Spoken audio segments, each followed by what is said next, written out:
Hello, you're looking at a Listerine bottle filled with water. Floating at the top is this spaceship made of a sealed straw and two thumbtacks. And there's another spaceship sunk at the bottom.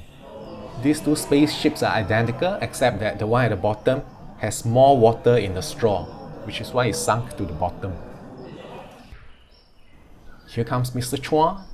He's going to make the spaceship at the top sink to the bottom by squeezing the bottle. So we have seen this before, but he has a new trick.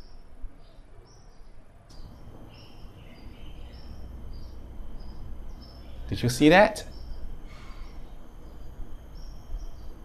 Okay, let him show you again.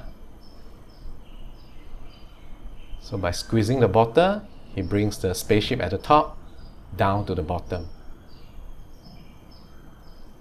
And then he squeezes the bottle again, but this time the spaceship at the bottom rises to the top.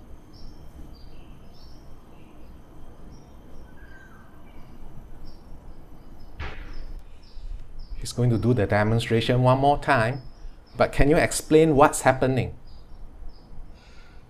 I look forward to your comments. Ta-ta!